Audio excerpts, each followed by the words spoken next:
Welcome to 360 Tamil. இன்னைக்கு இந்த வீடியோல நம்ம எந்த படத்தோட எக்ஸ்பிளனேஷன் பத்தி பார்க்க போறோம்னா, பஞ்சாபி மொழியில வெளியான ஒரு பக்காவான கிரைம் த்ரில்லர் படத்தை பத்தி தான் பார்க்க போறோம். இந்த படம் பேரு நாசிபுரா அப்படின்றது. இந்த படம் ஸ்டார்டிங்ல இருந்து எண்டிங் வரைக்கும் சூப்பரா போகும். முதல்ல இந்த படத்தோட பிளாட்டை பத்தி சொல்றேன். நாசிபுரா அப்படின்ற மாதிரி ஒரு அமைதியான கிராமம் இருக்கு. இந்த கிராமத்துல அடுத்தடுத்து தொடர்ச்சியா கொலைகள் நடக்க ஆரம்பிக்குது. இந்த கேஸை விசாரணை பண்றதுக்காக புதுசா வந்த இன்ஸ்பெக்டர் களயிறங்குறாரு. யார் இந்த கொலையெல்லாம் பண்ணிட்டு இருக்கா, எதுக்காக இந்த கொலையெல்லாம் பண்ணிட்டு இருக்காங்க, பாஸ்ட்ல நடந்த ஒரு விஷயத்துக்கும் இதுக்கும் சம்பந்தம் இருக்கா அப்படின்ற மாதிரிலாம் விசாரிக்க ஆரம்பிக்கிறாரு. அப்படி விசாரிச்சவரு கடைசியில குற்றவாளியை கண்டுபிடிச்சாரா இல்லையான்னு சொல்றதுதான் கதையா இருக்கும். நீங்க எதிர்பார்க்காத திருப்பங்கள்லாம் இந்த கதையில வச்சிருப்பாங்க. கண்டிப்பா இந்த கதை உங்க எல்லாருக்குமே பிடிக்கும்னு நம்புறேன். எக்ஸ்பிளனேஷனுக்குள்ள போறதுக்கு முன்னாடி வீடியோக்கு ஒரு லைக் போடுங்க. அது மூலியமா இந்த வீடியோ இன்னும் நிறைய பேர்கிட்ட கொண்டு போய் சேர்க்கப்படும். மேற்கொண்டு டைம் வேஸ்ட் பண்ணாம நம்ம நேரடியா எக்ஸ்பிளனேஷனுக்குள்ள போயிடலாம். படத்தோட ஸ்டார்டிங் சீனே நாசிபுரா அப்படின்ற கிராமத்தை காட்டுறாங்க. இந்த கிராமத்துல ஒரு நபர் வீட்டுல உட்காந்துட்டு இருக்காரு.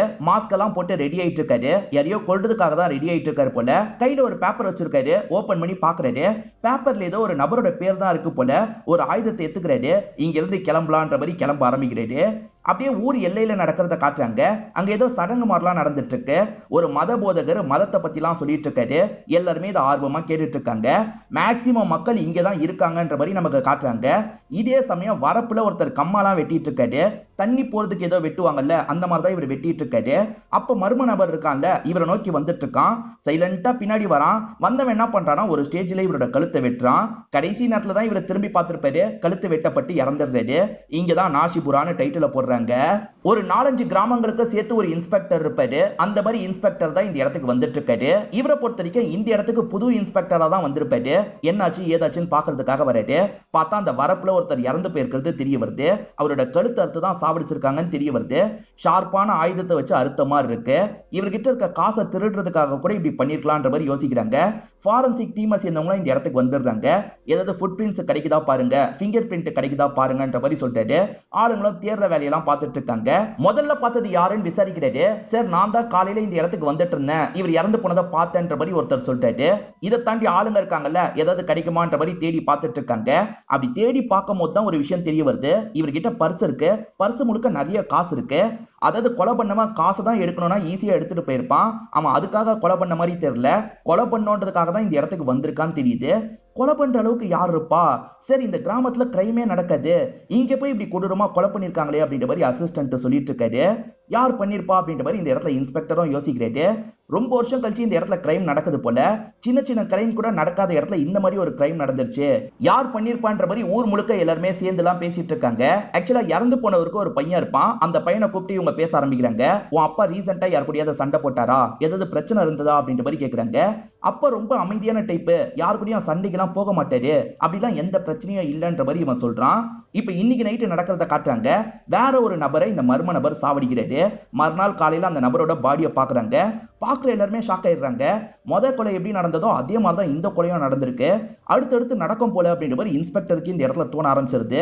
போன வாட்டி பெருசா உங்களுக்கு எதுவுமே கிடைக்கல, அதோட ரிப்போர்ட்டே இன்னும் வரல. அப்படி இருக்கும் போது 2வது கொலையும் நடந்துருச்சு. என்ன இவ்வளவு சீக்கிரமா அடுத்த கொலை நடந்துருச்சு அப்படின்ற மாதிரிலாம் இன்ஸ்பெக்டர் யோசிக்கிறாரு.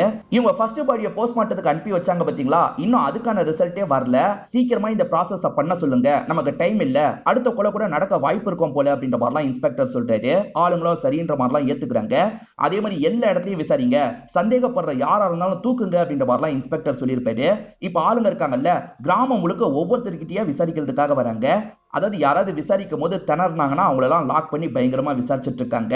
நீ எங்க போன, எங்க வந்த, நேத்து நைட்டு எங்க இருந்தன்ற மாதிரிலாம் கேள்வி கேட்கறாங்க. இந்த மாதிரி கிராமம் முழுக்க விசாரணை போயிட்டு இருக்கு. ஒரு இடத்துல எல்லாருமே சேர்ந்த மாதிரி சூதாட்டம் மாதிரி விளையாடிட்டு இருக்காங்க. அதாவது சீட்டு கட்டு எல்லாம் விளையாடுவாங்கல்ல, அந்த மாதிரி விளையாடிட்டு இருக்காங்க. போலீஸ் வந்தோன்னா லைட்டா பயந்து கிளம்ப பாக்குறாங்க. உட்காருங்க உட்காருங்க, விசாரணை பண்றதுக்காக தான் வந்திருக்கோன்ற மாதிரிலாம் போலீஸுங்க சொல்றாங்க. அப்ப ஒருத்த மட்டும் திருன்னு முடிச்சிட்டு இருக்கான். இவன் ஏதோ தப்பு பண்ணிருக்கான் போல அப்படின்ற மாதிரி போலீஸுங்க அவனை மட்டும் லாக் பண்ணி கூட்டு போயிடுறாங்க. இப்ப அவங்கிட்ட விசாரிக்கிறது மூலியமா ஏதோ ஒரு தகவல் தெரிய வருது போல. இத பத்தி அசிஸ்டன்ட் இன்ஸ்பெக்டர் கிட்ட சொல்லிட்டாரு. இப்ப இவங்க எல்லாருமே சேர்ந்த மாதிரி ஒரு வீட்டுக்கு வேகமா வந்துட்டு இருக்காங்க. அந்த வீட்டோட கதவை திறக்கிறது கூட அங்க இருக்க நபருக்கு தெரியல. செம்ம போதையில படுத்துட்டு இருக்காரு. அவர் போதை ஊசி எடுத்திருக்காரு அப்படின்றது உங்களுக்கு தெரிய வருது. அதே மாதிரி ஷார்ப்பான ஒரு கத்தியை வச்சிருக்காரு. அந்த கத்தியை இவங்களுமே கர்ச்சிஃப் எல்லாம் யூஸ் பண்ணி எடுத்து பார்த்துட்டு இருக்காங்க. இப்ப அவனை எழுப்புறாங்க. என்னாச்சு ஏதாச்சுன்ற மாதிரிலாம் அவன் கேட்கறான். எதனால ஸ்டேஷனுக்கு போய் பேசிக்கலாம் நடன்றபடி வேக வேகமா இவங்க ஸ்டேஷனுக்கு இவனை இழுத்துட்டு போயிட்டு இருக்காங்க. இவன் தான் அந்த 2 கொலையை பண்ணானான்றபடி ஊர் மக்கள் வேடிக்கை பார்த்துட்டு இருக்காங்க. இந்த 2 கொலையை நீ தானே பண்ண, ஒழுங்கு மரியாதையா சொல்லுன்றபடி போலீஸுங்க போட்டு பயங்கரமா அடிக்கிறாங்க. சார் நாளா இந்த கொலையை பண்ணல சார், நான் சொல்றதை கேளுங்கன்ற மாதிரிலாம் இவன் கெஞ்சிட்டு இருக்கான்.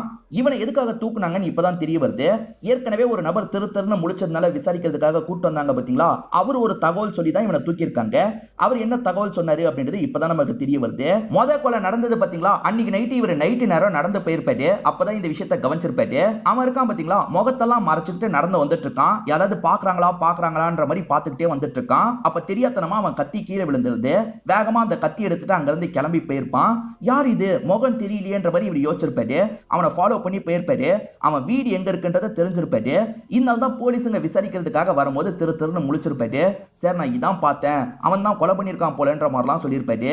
இவர் சொன்னதை அடிப்படையா வச்சுதான் அவனை தூக்கியிருக்காங்க போல. இப்ப இவரை போங்கன்ற மாதிரி அனுப்பி வச்சிருக்காங்க. நீ தான் இந்த விஷயத்த பண்ணன்னு தெரியும், ஒழுங்கு மரியாதையா சொல்லு, நீ எதுக்காக நைட்டு நேரம் இந்த இடத்துல நடமாடிட்டு இருந்த அப்படின்ற மாதிரிலாம் கேட்கிறாங்க. சார் அதுக்கான காரணத்தை சொல்றேன் அப்படின்ற மாதிரி இவனுமே சொல்ல ஆரம்பிக்கிறான்.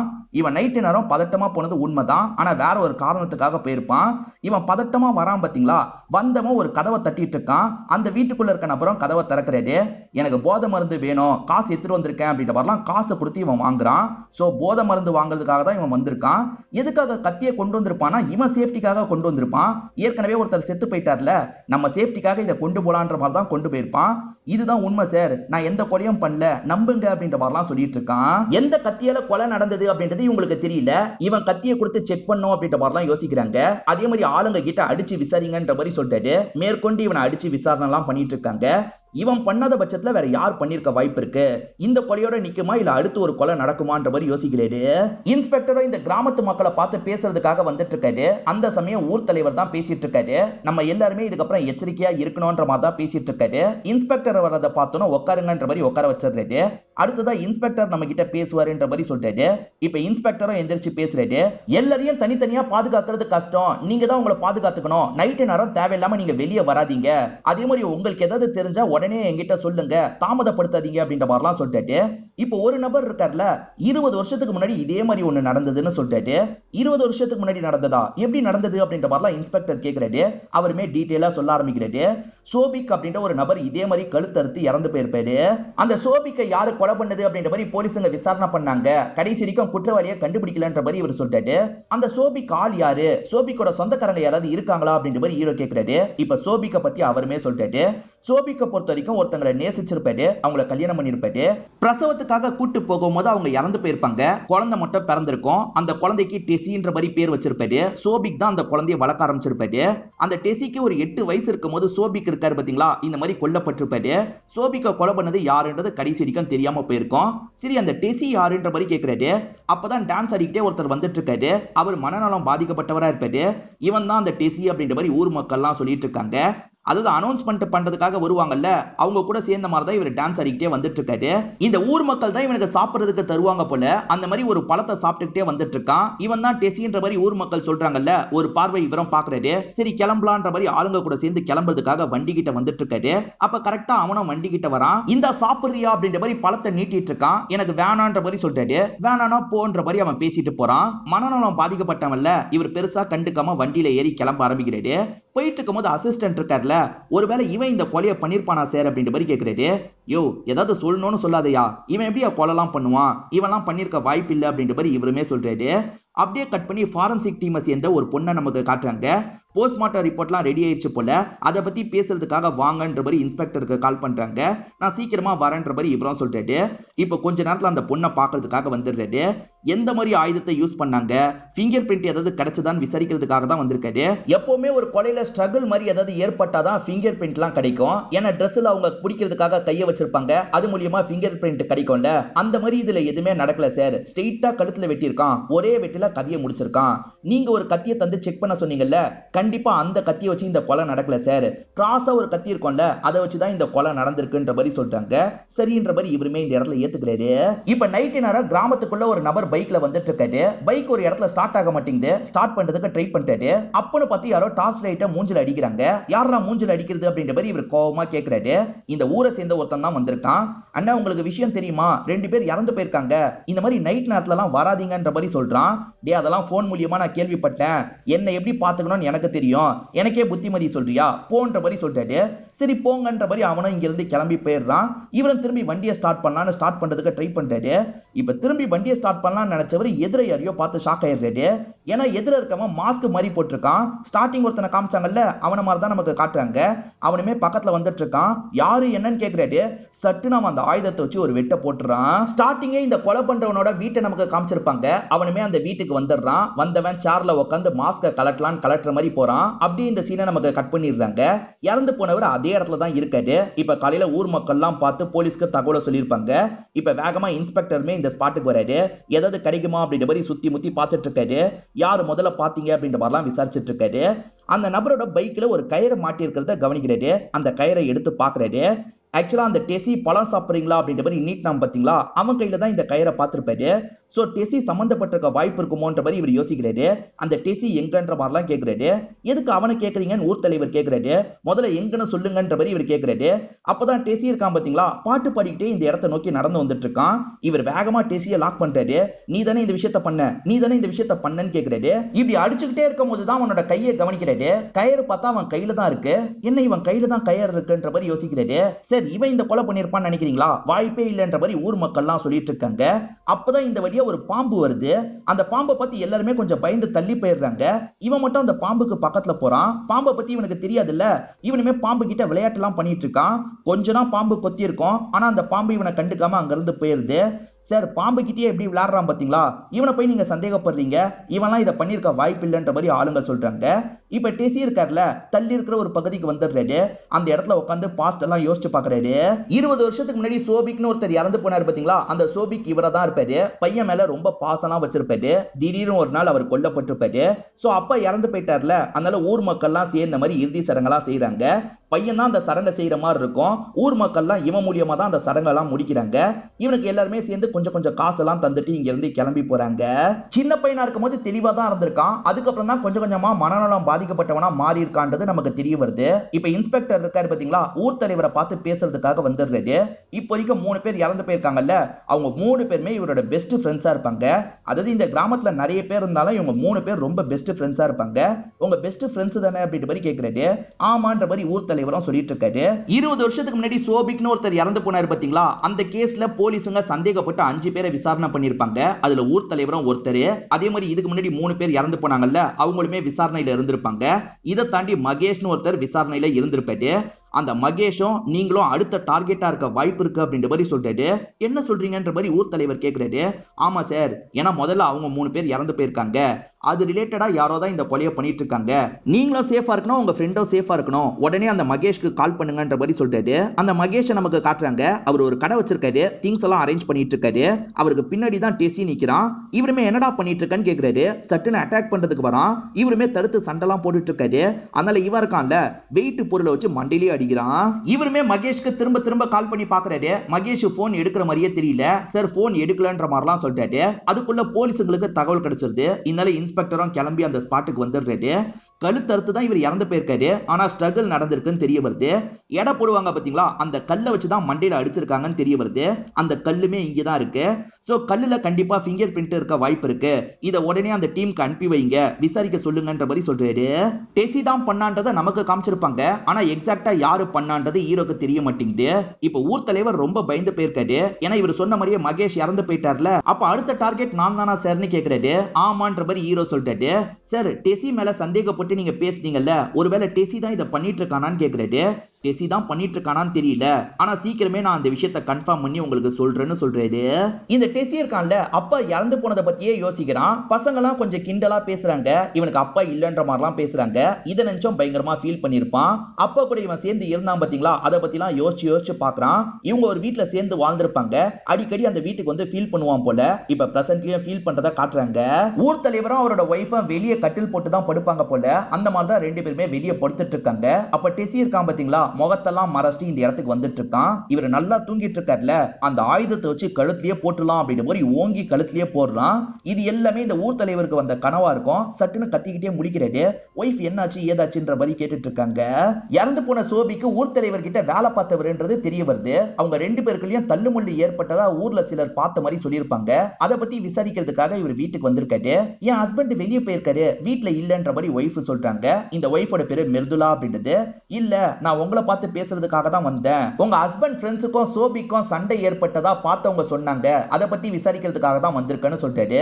எனக்கு அதை பத்தி தெரியாதுன்னு சொல்லிட்டாங்க. தெரியாதுன்னு பொய் சொல்லாதீங்க, உங்களை வச்சுதான் அந்த பிரச்சனையே நடந்ததுன்ற மாதிரி சொன்னாங்களே, ஒழுங்கா சொல்லுங்கன்ற மாதிரி கேட்கிறாரு. இவங்களால மறுக்க முடியல. நான் சொல்றேன்ற மாதிரி நடந்த விஷயத்த சொல்ல ஆரம்பிக்கிறாங்க. இப்ப 20 வருஷத்துக்கு முன்னாடி நடந்த விஷயத்த காட்டுறாங்க.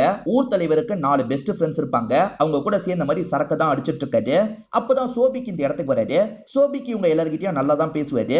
ஊர் தலைவர் வீட்டுல வேலை பார்க்கறதுக்காக தான் வந்திருக்காருன்னு தெரிய வருது. வந்தவர் மிர்துலா கிட்ட சகஜமா பேசுறாரு. அடிக்கடி இந்த இடத்துக்கு வராருல, அதனால ரெண்டு பேருமே பேசி பழக ஆரம்பிச்சிருப்பாங்க. அந்த மாதிரி தான் இவங்க ரெண்டு பேருமே ஜென்ரலா பேசிட்டு இருக்காங்க. கொஞ்சம் சிரிச்சு பேசிட்டு இருக்காங்க. இந்த சைடு குடிச்சிட்டு இருக்க 5 பேரை காட்டுறாங்க. தண்ணி காலி ஆயிடும், நான் போய் தண்ணி எடுத்துட்டு வரேன் அப்படின்ற மாதிரி ஒருத்தர் மட்டும் தண்ணி எடுக்கிறதுக்காக கிச்சனை நோக்கி வந்துட்டு இருக்காரு. இவங்க ரெண்டு பேருமே சிரிச்சு பேசிட்டு இருக்கிறத கவனிக்கிறாரு. கையை பிடிச்சலாம் பேசிட்டு இருக்காங்க. இத பாக்குறவர் இருக்காரு பாத்தீங்களா, ஊர் தலைவர் காதுல இந்த விஷயத்த சொல்லிட்டாரு. ஊர் தலைவரும் செம்மையா டென்ஷன் ஆயிடுறாரு. அந்த இடத்துக்கு வந்து பார்க்கும்போது அவங்க இன்னும் கையை பிடிச்சிருக்காங்க. இவர் வரது தெரிஞ்சதுக்கு அப்புறம் தான் கேஷுவலா இருக்காங்க. ஆனா இவர் இருக்கார்ல, என்ன பண்ணிட்டு இருக்க அப்படின்ற மாதிரி சோபிக்க போட்டு அடிச்சிட்டு இருக்காரு. பார்க்க போறாங்க, நிறுத்துங்கன்ற மாதிரி ஃப்ரெண்ட்ஸுங்க தடுக்கிறாங்க. ஏன்னா ஊர் மக்களுக்கு தெரிஞ்சா உங்களுக்கு தான் அசிங்கம்ன்ற மாதிரி சொல்லிட்டாங்க. இவருமே புரிஞ்சுக்கிறாரு. ஒரு ஸ்டேஜ்ல கோவத்தெல்லாம் கண்ட்ரோல் பண்றாரு. இதுக்கப்புறம் இந்த பக்கமே வரக்கூடாது, இங்க இருந்து கிளம்புடா அப்படின்ற மாதிரிலாம் சோபிக்க துரத்தி விட்டுருப்பாரு. அதே மாதிரி ஒய்ஃபையும் போட்டு 4 அடி அடிச்சிருப்பாரு. இதுதான் நடந்தது அப்படின்ற மாதிரிலாம் இவங்க சொல்றாங்க. இப்படி நடந்ததை ஊர்ல சிலர் பார்த்திருப்பாங்கல்ல, அவங்க தான் இவர்கிட்ட சொல்லியிருப்பாங்க. இந்த கிராமத்தை சேர்ந்த புஜாரான்னு ஒருத்தன் போலீஸ் ஆகணும்னு ஆசைப்படுறான். சார், உங்க சைட்ல ஹெல்ப் பண்ண முடிஞ்சா எனக்கு பண்ணுங்கன்ற மாதிரிலாம் கேட்கறான். இவனை யூஸ் பண்ணிக்கலான்ற மாதிரி இவர் யோசிக்கிறாரு.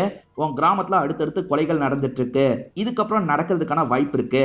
ஊர்ல எல்லாரோட ஆக்டிவிட்டியை நீ மானிட்டர் பண்ணும், ஏதாவது சந்தேகம் ஏற்பட்டா உடனே எனக்கு கால் பண்ணி சொல்லணும்ன்ற மாதிரி சொல்லிட்டாரு. இவனுமே ஏத்துக்கிறான். இப்ப அந்த லேடியை நமக்கு காட்டுறாங்க. அந்த கல்லுல ஏதாவது ஃபிங்கர் பிரிண்ட் கிடைக்குதான்ற மாதிரி செக் பண்றாங்க. இன்ஸ்பெக்டருக்கு ஏற்கனவே டெசி மேல டவுட் இருந்ததுல, அவனோட ஃபிங்கர் பிரிண்ட் எடுத்து அவங்க கிட்ட தந்திருப்பாரு. மேட்ச் ஆகுதா பாருங்கன்னு சொல்லியிருப்பாரு. இப்பதான் இன்ஸ்பெக்டரோட பாஸ்ட பத்தி நமக்கு தெரிய வருது. இன்ஸ்பெக்டருக்கு ஒரு பெண் குழந்தை இருக்காங்க. அவங்களை விட்டு பிரிஞ்சுதான் இருக்காரு போல. ஒய்ஃபை விட்டு பிரிஞ்சிருப்பாரு, அதனால தான் பொண்ணை விட்டு பிரிஞ்சிருக்காரு. இப்ப நைட்டு நேரம் ஒய்ஃபுக்கு கால் பண்றாரு. பொண்ணு கிட்ட நான் பேசணும்ன்ற மாதிரி கேட்கிறாரு. இந்த அன்டைம்ல தான் கால் பண்ணுவியா, இப்பெல்லாம் பொண்ணு கிட்ட பேச வைக்க முடியாது, நீ முதல்ல காலை வையன்ற மாதிரி ஒய்ஃபும் திட்டிட்டு காலை கட் பண்ணிடுறாங்க. இதை நினைச்சு இவர் இந்த இடத்துல பயங்கரமா ஃபீல்லாம் பண்ணிட்டு இருக்காரு. இப்பதான் அசிஸ்டன்ட் ஒரு விஷயத்த சொல்றாரு. 20 வருஷத்துக்கு முன்னாடி விசாரிச்ச இன்ஸ்பெக்டர் எங்க இருக்காருன்னு தெரிஞ்சுக்கணும்னு நினைச்சீங்களே சார், அட்ரஸ் கிடைச்சிருச்சுன்னு சொல்றாரு. நாளைக்கு காலையில அங்க போனோன்ற மாதிரி இவர் சொல்றாரு. இப்போ ஒரு பாட்டி சப்பாத்தி எல்லாம் சுட்டுட்டு இருக்காங்க. டெசி யார் வீட்டுக்குள்ளனாலும் நுழைவார் போல. அந்த மாதிரி இந்த பாட்டி வீட்டுக்கு வந்துடுறாரு. பசிக்குதுன்னு சொல்றாரு. இவங்களுமே சப்பாத்தி ரெடி பண்ணி தரேன்ற மாதிரிலாம் சொல்லிட்டாங்க. இவங்க வீட்டுல ஒரு போட்டோ இருக்கு. அந்த போட்டோவே இவர் பாக்குறாரு. ஸ்டார்டிங் இறந்து போனார்ல, அவரு போட்டோ தான் இவங்க வீட்டுல இருக்கு. இங்கதான் நடந்த விஷயத்த காட்டுறாங்க. அவர் அந்த இடத்துல வரப்புலாம் வெட்டிட்டு இருந்தார்ல, அப்ப பின்னாடி இவர் வந்துட்டு இருக்காரு. ஆயுதத்தை மறைச்சுக்கிட்டே தான் வந்துட்டு இருக்காரு. சட்டுன்னு அவர் திரும்பி பார்த்துடுறாரு. இந்த நேரத்துல இங்க என்னடா பண்ணிட்டு இருக்கன்ற மாதிரி கேக்குறாரு. உங்களை மாதிரியே நானும் வெட்டுறதுக்காக வந்திருக்கன்ற மாதிரி சொல்றான். டே டெசி, இந்த வேலையெல்லாம் நான் பாத்துக்கிறேன், நீ கிளம்பி போன்ற மாதிரி இவர் சொல்லிட்டாரு. இவனுமே சரின்ற மாதிரி தலையை ஆட்டுறான். ஆனா போகாம அங்கேயே நின்னுட்டு இருக்கான். இவர் மேற்கொண்டு வெற்ற வேலையை ஆரம்பிக்கிறாரு. இவன் ஏன் போகாம நின்னுட்டு இருக்கான்ற மாதிரி லைட்டா திரும்பி பாக்குறாரு. அப்ப டெசி இருக்கான் பாத்தீங்களா, ஆயுதத்தை வச்சு கழுத்திலேயே ஒரு போடு போட்டிருப்பான். இவன் தான் இந்த கொலையை பண்ணிருப்பான். ஆனா இந்த போட்டோவை பார்க்கும் போதுதான் அந்த விஷயம் அவனுக்கு ஸ்ட்ரைக் ஆகுது. மத்தபடி எதனால அந்த விஷயத்தை இவன் மறந்து போனான்றது தெரியல. இப்ப இதெல்லாம் ஞாபகம் வந்ததுனால இந்த பாட்டி கிட்ட சகஜமா பேச முடியல. எனக்கு வேணான்ற மாதிரி கிளம்பி போயிடுறான். எதுக்காக திடீர்னு வேணான்னு சொல்லிட்டு போயிட்டான்ற மாதிரி இந்த பாட்டி யோசிச்சுட்டு இருக்காங்க. இப்ப நைட்டு நேரம் ஒரு லேடி இருக்காங்கல்ல, அவங்க முகத்தெல்லாம் மறைச்சு நடந்து போயிட்டு இருக்காங்க. இந்த விஷயத்தெல்லாம் புஜாரா பார்த்துட்டு இருக்காரு. அதே மாதிரி வேற ஒரு சைடுல இருந்து ஒரு ஜென்ஸ் நடந்து போயிட்டு இருக்காங்க. ரெண்டு பேருமே ஒரு இடத்துல வச்சு பேசிட்டு இருக்காங்க. யார் இவங்க ரெண்டு பேர் அப்படின்ற மாதிரிலாம் இவர் பாக்குறதுக்கு ட்ரை பண்ணிட்டு இருக்காரு. அதுக்குள்ளே இவரோட முதுகுல யாரோ கைய வைக்கிறாங்க. இந்த ஊரை சேர்ந்தவங்க தான். இங்க என்னடா பண்ணிட்டு இருக்கன்ற மாதிரி புஜாரா கிட்ட கேக்குறாங்க. இந்த நேரத்துல தான் என்ன டிஸ்டர்ப் பண்ணுவீங்களா, பேசாம போங்கடா அப்படின்ற மாதிரி சொல்லிட்டாரு. என்னமோ போன்ற மாதிரி அந்த ஃப்ரெண்ட்ஸுங்க புலம்பிக்கிட்டே போயிட்டு இருக்காங்க. இவருமே திரும்பி அந்த இடத்த பார்க்கலாம்னு நினைக்கிறாரு. ஆனா இப்ப பேசிட்டு இருந்த ரெண்டு பேருமே காணோம். இத உடனே இன்ஸ்பெக்டர் கிட்ட சொல்லணும் அப்படின்ற மாதிரி புஜாரா போன் எடுத்து கால் பண்ணலாம்னு நினைக்கிறாரு. பார்த்தா பேலன்ஸ் இல்லன்னு கால் போக மாட்டேங்குது. புஜாரா இந்த இடத்துல கோவப்பட்டு இருக்காரு. இன்ஸ்பெக்டர் காலையில ஒரு ஸ்பாட்டுக்கு போனோம்னு சொன்னாரு பாத்தீங்களா, 20 வருஷத்துக்கு முன்னாடி விசாரிச்ச இன்ஸ்பெக்டர் வீட்டுக்கு தான் வந்திருக்காரு. இன்ஸ்பெக்டர் சோபிக்கு கொலையில 5 பேர் சம்பந்தப்பட்டிருக்க வாய்ப்பு இருக்குன்ற மாதிரி அவங்களை கூப்பிட்டு விசாரணை பண்ணிருப்பாரு. அது ஏன் சார் இவங்க 5 பேர் மேல நீங்க சந்தேகப்பட்டீங்க அப்படின்ற மாதிரி கேக்குறாரு. இவங்க 5 பேருமே ஃப்ரெண்ட்ஸ்ன்றது ஒரு காரணம். இதை தாண்டி அந்த நாள் ஒரு திருவிழா மாதிரி நடந்துட்டு இருந்தது. ஆண்கள் எல்லாருமே அந்த திருவிழால தான் இருந்தாங்க. இவங்க 6 பேரை தவிர சோபிக்கும் இந்த 5 பேரை மட்டும் தான் திருவிழால இல்லாம மிஸ் ஆனாங்க. சோபிக்கு இறந்துட்டான், இவங்க 5 பேர் அதுல சம்பந்தப்பட்டிருக்க வாய்ப்பு இருக்குன்ற மாதிரி தான் விசாரணை பண்ணேன். ஆனா சாலிடா எந்த ஒரு க்ளூவும் எனக்கு கிடைக்கலன்ற மாதிரிலாம் சொல்லிட்டாரு. இப்ப இன்ஸ்பெக்டர் இப்ப நடக்கிற கொலையை பத்தி எல்லாம் சொல்லிட்டாரு. அதுக்கும் இதுக்கும் சம்பந்தம் இருக்கும் விசாரணை பண்றேன் சார், நன்றி அப்படின்ற மாதிரி இந்த இடத்தை விட்டு கிளம்புறதுக்கு தயாரா வராரு. அப்பதான் இந்த லேடி கிட்ட இருந்து கால் வருது. சார் ஃபிங்கர் பிரிண்ட்டை செக் பண்ணியாச்சு, நீங்க தந்த ஃபிங்கர் பிரிண்ட் கூட மேட்ச் ஆகுது அப்படின்ற மாதிரி சொல்றாங்க. அப்ப டெசி தான் இதை பண்றான்றது இவருக்கு புரிஞ்சிருது. ஊர் தலைவர் கிட்ட கன்னெல்லாம் இருக்கும். இப்ப கன்னெல்லாம் லோட் பண்ணி ரெடி பண்ணிட்டு இருக்காரு. அப்பன்னு பார்த்து டெசி இருக்கான் பாத்தீங்களா, இவருக்கு பின்னாடி நிக்கிற மாதிரி நமக்கு காட்டுறாங்க. கொஞ்சம் கொஞ்சமா நெருங்கி வந்துட்டு இருக்கான். அவன் நெருங்கி வரதும் இவருக்கு தெரியுது. சட்டுன்னு கன் எடுத்து திரும்பி பாயிண்ட் பண்ணிட்டாரு. பார்த்தா ஒய்ஃப் தான் பின்னாடி வந்திருப்பாங்க. அவனை நினைச்சு பயந்துட்டீங்களா அப்படின்ற மாதிரி கேக்குறாங்க. இப்படி பயந்து சாவறதுக்கு பேசாம அவனை சாவடிச்சிடலாம்ல அப்படின்ற மாதிரி ஒய்ஃப் கேட்டுட்டு போறாங்க. ஒய்ஃப் சொன்னதை பத்தியே இவரும் திரும்பி யோசிக்கிறாரு. அவன் வந்து நம்மளை கொலை பண்ணிடுவான், இன்னும் எவ்வளவு நாள் தான் பயந்துட்டு இருக்கிறது, பேசாம நம்மளே போய் கொலை பண்ணிட்டா என்னன்ற மாதிரிலாம் இவர் யோசிக்க ஆரம்பிக்கிறாரு. டெசின்னு கன்ஃபார்ம் ஆனா சொல்றேன்ற மாதிரி ஹீரோ சொல்லியிருப்பாரு. இப்போ ஊர் தலைவருக்கு கால் பண்ணலான்னு கால் பண்றாரு. போன் அடிக்கிற சவுண்ட் கேட்டு ஒய்ஃப் இந்த இடத்துக்கு வராங்க. ஒய்ஃப் வந்து பார்க்கும்போது ஹஸ்பண்ட் இல்ல. கால் வருதுன்றதுனால இவங்களுமே அட்டன் பண்ணி பேச ஆரம்பிக்கிறாங்க. இன்ஸ்பெக்டர் தான் பேசுறாரு. ஹஸ்பண்ட் எங்கன்ற மாதிரி கேக்குறாரு. தெரியல, கொஞ்ச நேரத்துக்கு முன்னாடி இங்கதான் இருந்தாரு, திடீர்னு காணாம போயிட்டாரு அப்படின்ற மாதிரி ஒய்ஃப் சொல்றாங்க. அந்த டெசியோட வீடு பாலடைஞ்ச மாதிரி தான் இருக்கும். வீட்டுக்குள்ள கன்னோட ஊர் தலைவர் வந்துடுறாரு. அவன் எங்கன்ற மாதிரி ஒவ்வொரு இடமா தேடுறாரு. இப்ப மெயினான வீட்டுக்குள்ள போலான்னு நினைக்கிறாரு. இந்த இடத்துல இன்ஸ்பெக்டரும் ஸ்பீடா போன்ற மாதிரிலாம் ஆளுங்க கிட்ட சொல்றாரு. இப்ப அவர் வீட்டுக்குள்ள நுழையலாம்னு நினைக்கிறாரு பாத்தீங்களா, அப்பன்னு பார்த்து ஊர் தலைவரை பின்னாடி இருந்து யாரோ அடிக்கிற மாதிரி நமக்கு காட்டுறாங்க. ஊர் தலைவர் இந்த இடத்துல மாட்டிக்கிட்ட மாதிரி நமக்கு காட்டுறாங்க. இப்ப இன்ஸ்பெக்டரும் டீமும் முடிஞ்ச அளவுக்கு வேகமா இந்த இடத்துக்கு வந்துட்டு இருக்காங்க. யாரு லாக் பண்ணான்றத காமிக்கிறாங்க. இந்த டெசி தான் லாக் பண்ணிருப்பான். இவர் ஒரு இடத்துல கட்டி போட்டுறான். செம்ம கோவமா இருக்கான். என்ன விட்டுரு அப்படின்ற மாதிரிலாம் இவர் கேட்டுட்டு இருக்காரு. இந்த சமயம் போலீஸும் டீமும் வந்துடுறாங்க. டெசி வீட்டுக்கு தான் வந்திருக்காங்க. நிறுத்திடலாம் அப்படின்ற மாதிரி உள்ள நுழைஞ்சிட்டு இருக்காங்க. இவங்க உள்ள நுழையும் போது கரெக்டா வெட்ட போட்டுறான். அதாவது இந்த கொலையை பண்ணிடுறான். இப்ப ஆளுங்களாம் சேர்ந்த மாதிரி டெசியை லாக் பண்ணிடுறாங்க. திரும்பி கொஞ்சம் மனநலம் பாதிக்கப்பட்ட மாதிரி நடந்துகிட்டே டெசியும் இங்க இருந்து கிளம்ப ஆரம்பிக்கிறான். இதெல்லாம் பார்த்துட்டு இருக்க இவர் இருக்கார்ல, வேற ஒருத்தங்க மேல சந்தேகப்படுறாரு போல, அவங்கள போய் லாக் பண்ணோம் அப்படின்ற மாதிரி வேகமா ஊர் தலைவர் வீட்டுக்கு வந்துடுறாரு. மிருதுலா அவங்களோட வேலையெல்லாம் பார்த்துட்டு இருக்காங்க. இவருமே கிளாப் தட்டிக்கிட்டே உள்ள வந்துட்டு இருக்காரு. பக்கவா பிளான் போட்டு இந்த விஷயத்த பண்ணிட்டீங்களே அப்படின்ற மாதிரி கேக்குறாரு. நீங்க என்ன சொல்றீங்கன்னு எனக்கு புரியலன்ற மாதிரி மிருதுலா சொல்றாங்க. ரொம்ப நடிக்காதீங்க, எனக்கு எல்லாமே தெரியும்ன்ற மாதிரி சொல்றாரு. இங்கதான் சில விஷயங்களை ரிவீல் பண்றாங்க. ஆக்சுவலா மிருதுலாக்கும் ஊர் தலைவருக்கும் குழந்தை இல்லாம இருக்கும். எப்ப பாரு மிருதுலாவை ரொம்ப மோசமா ட்ரீட் பண்ணுவாரு. இங்க வேலைக்காக ஷோபிக் வராரு பாத்தீங்களா, இந்த விஷயத்தெல்லாம் பாப்பாரு. இவர் ஆறுதல்லாம் சொல்லுவாரு. இந்த மாதிரிதான் இவங்களுக்குள்ள பழக்கம் மாதிரி ஏற்பட்டிருக்கும். முதல்ல ஃப்ரெண்ட்லியா பேச ஆரம்பிச்சவங்க அதுக்கப்புறம் நெருக்கமாலாம் இருக்க ஆரம்பிச்சிருப்பாங்க. ஹஸ்பண்ட் சோபிக்க வேலையை விட்டு துரத்தி விட்டுருப்பாரு. அதை தாண்டி இவங்க ரெண்டு பேருமே மீட் பண்ணுவாங்க. ஊர் திருவிழா நடந்தது பாத்தீங்களா, அப்ப இவங்க ரெண்டு பேர் மீட் பண்ணி தான் பேசிட்டு இருந்திருப்பாங்க. உங்க பையனும் என் பையன் மாதிரி தான், நம்ம வேற ஏதாவது ஊர்ல போய் நிம்மதியா ஒரு வாழ்க்கையை வாழலான்ற மாதிரி ஷோபி கிட்டே இவங்க பேசிட்டு இருக்காங்க. ஒரு பக்கம் திருவிழா நடந்துட்டு இருக்கு. இப்ப ஷோபிக் இருக்கார்ல, திருவிழா முடிஞ்சு எல்லாருமே வந்துட போறாங்க, உன்னை வீட்டுல விட்டுட்டு கிளம்புறன்ற மாதிரி வீட்டுல விட்டுட்டு கிளம்பலாம்னு நினைக்கிறாரு. அவங்க கூட பேசினதை நினைச்சு சந்தோஷமா வந்துட்டு இருக்காரு. அப்படி வந்துட்டு இருக்கும் போது ஊர் தலைவரும் 4 ஃப்ரெண்ட்ஸும் நிக்கிறாங்க. வேலையை விட்டு தூக்கும் போதே இவன் கதையை முடிக்கணும்னு முடிவு பண்ணிருப்பாரு. இந்த இடத்துல கொடூரமா கழுத்துல வெட்டி சாவடிச்சிடுறாரு. அதாவது பிரசன்ட்ல கொலை எப்படி நடக்குதோ அதே மாதிரி தான் சாவடிச்சிருப்பாரு. யாரும் இதை பார்க்கலன்னு நினைச்சிருப்பாரு. ஆனா ஒய்ஃபான மிருதுலா இந்த விஷயத்த பார்த்திருப்பாங்க. மிருதுலாவால உடனே எதுவுமே பண்ண முடியாம இருந்திருக்கும். அதனால ரொம்ப வருஷம் காத்திருப்பாங்க. பையன் இருக்கான்ல, மனநலம் பாதிக்கப்பட்டு கொஞ்சம் மாறி இருப்பான். இவனை வச்சு இந்த விஷயத்த நம்ம பண்ணணும்ன்ற மாதிரி யோசிச்சிருப்பாங்க. நைட்டு நேரம் ஒரு ஆண் பெண் பேசிக்கிறத புஜாரா பார்த்தாரு பாத்தீங்களா, ஆக்சுவலா இவங்க ரெண்டு பேர் தான் பேசிப்பாங்க. நீ தான் இந்த கொலையை பண்ணணும் அப்படின்ற மாதிரிலாம் இவன் கிட்ட சொல்றாங்க. இவன் சரியா புரிஞ்சுக்க மாட்டான். ஆயுதத்தை பார்த்து பயப்படலாம் செய்யறான். நான் சொல்றது கேளு, நான் உன்னோட அம்மா மாதிரி, முதல்ல இவரை சாவடிக்கணும்ன்ற மாதிரி பேரை எழுதி தந்துடுறாங்க. திரும்பி திரும்பி இந்த பேரை சொல்லிக்கிட்டே இரு, உன் அப்பாவை சாவடிச்சவங்கள நம்ம பழி வாங்கணும்ன்ற மாதிரி சொல்றாங்க. இவனை பொறுத்த வரைக்கும் மனநலம் பாதிக்கப்பட்டவன். ஆனா இவன் மைண்டுக்குள்ள இவங்க சில விஷயத்தை ரெக்கார்ட் பண்றாங்க. இந்த பேரை திரும்ப திரும்ப சொல்லு, கொலை பண்ணு அப்படின்ற மாதிரிலாம் ரெக்கார்ட் பண்றாங்க. அதுக்கேத்த மாதிரி தான் இவன் பண்ணிட்டு இருப்பான். எப்பவுமே பேப்பரை திரும்பி இவங்க கிட்ட தந்துருவான். ஒரு நாள் நான் பேப்பரை மிஸ் பண்ணிட்டேன்ற மாதிரி சொல்றான். பிரச்சனை இல்ல, நான் போய் எடுத்துக்கிறேன் அப்படின்ற மாதிரி இவங்க சொல்லியிருப்பாங்க. இவங்க எடுக்கிறதுக்காக அந்த இடத்துக்கு வந்திருப்பாங்க. அதாவது பைக்ல வச்சு ஒருத்தனை கொலை பண்ணா பாத்தீங்களா, அங்கதான் பேப்பரை விட்டுருப்பான். இவங்களுமே பேப்பரை எடுக்கிறதுக்காக வந்திருப்பாங்க. அப்ப கையில இருக்க கயிறை அங்க மாட்டிருக்கும். ஆக்சுவலா ஹீரோ விசாரிக்கிறதுக்காக வீட்டுக்கு வந்தார்ல, அப்ப இவங்க கையில கயிறு இல்லாததை கவனிச்சிருப்பாரு. கயிறு ரொம்ப நாள் போட்டதுக்கான தடம் இருக்கிறதையும் கவனிச்சிருப்பாரு. அது மூலியமாவே இவங்க சம்பந்தப்பட்டிருக்காங்க அப்படின்றது ஹீரோக்கு புரிஞ்சிருக்கும். என் ஹஸ்பண்ட் வீட்டுக்கு வந்தா கதையை முடிச்சிருன்ற மாதிரி இவங்க சொல்லி வச்சிருப்பாங்க. திட்டமிட்டு ஹஸ்பண்ட் அந்த இடத்துக்கு இவங்க தான் போக வச்சிருப்பாங்க. சோ எல்லா கொலையும் இப்படிதான் இவங்க பிளான் போட்டு பண்ணிருக்காங்கன்றது நமக்கு தெரிய வருது. இவரும் அரெஸ்ட் பண்ணி இங்க இருந்து கூட்டு போயிடுறாரு. அந்த டெஸியும் அரெஸ்ட் பண்ணி கூட்டு போயிருப்பாங்க. ஆனா அவர் மனநலம் பாதிக்கப்பட்டவர்ல, சில வருடங்கள்லயே அவரை விட்டுறாங்க. அவர் திரும்பி ஊருக்குள்ள வராரு. ஆனா எல்லாருமே இவரை பார்த்து பயப்படுறாங்க. உனக்கு சோறுலாம் தர முடியாது போன்ற மாதிரி சொல்லிட்டு இருக்காங்க. ஏன்னா இவர் தானே கொலை பண்ணது, அதனால தான் அவ்வளவு பயப்படுறாங்க. ஸ்டார்டிங் ஒரு மத குருவை நமக்கு காமிச்சாங்கல்ல, அவர் இந்த இடத்துல பூஜை மாதிரிலாம் பண்ணிட்டு இருக்காரு. ஒரு இடத்துல நெருப்பு எரியணும் போல, அப்பதான் ஊருக்கு நல்லது நடக்கும்ன்ற மாதிரி ஒரு நம்பிக்கை இருக்கும். கடவுளே எப்படியாவது எரிய வச்சிருப்பா அப்படின்ற மாதிரி எல்லாருமே வேண்டிட்டு இருக்காங்க. ஆனா அந்த நெருப்பு எரிய மாட்டேங்குது அப்படின்ற மாதிரி எல்லாருமே சோகமா இருக்காங்க. இதெல்லாம் பார்த்துட்டு இருக்க இவர் இருக்கார்ல, நேரா அந்த இடத்துக்கு வந்துடுறாரு. கடவுளே எப்படியாவது எரிய வச்சிரு, கடவுளே எப்படியாவது எரிய வச்சிரு அப்படின்ற மாதிரி பேசுறாரு. எப்பவுமே இவர் ஒரு மாதிரி வித்தியாசமா பேசுவாரு. அந்த மாதிரி தான் இந்த இடத்துல பேசிட்டு இருக்காரு. ஒரு ஸ்டேஜ்ல நெருப்பும் எரிய ஆரம்பிச்சிருது. எல்லாருமே கடவுளை வேண்ட மாதிரிலாம் வேண்டிட்டு இருக்காங்க. இவன் இன்னசென்ட்டான ஆளு தான், தேவையில்லாம இவனை பார்த்து நம்ம பயப்பட தேவையில்லை அப்படின்ற மாதிரி ஊர் மக்கள் கொஞ்சம் கொஞ்சமா புரிஞ்சுக்கிறாங்க. இப்படி காமிச்சு நமக்கு படத்தோட கதையை முடிச்சிடுறாங்க. கண்டிப்பா இந்த படத்தோட கதை உங்களுக்கு பிடிச்சிருக்கும் நம்புறேன். இந்த வீடியோ உங்களுக்கு பிடிச்சிருந்ததுன்னா லைக் பண்ணுங்க, கமெண்ட் பண்ணுங்க, மறக்காம 360 தமிழ் சேனலை சப்ஸ்கிரைப் பண்ணுங்க. தொடர்ச்சியா இந்த மாதிரி வீடியோக்கள் வந்துகிட்டே தான் இருக்கும்.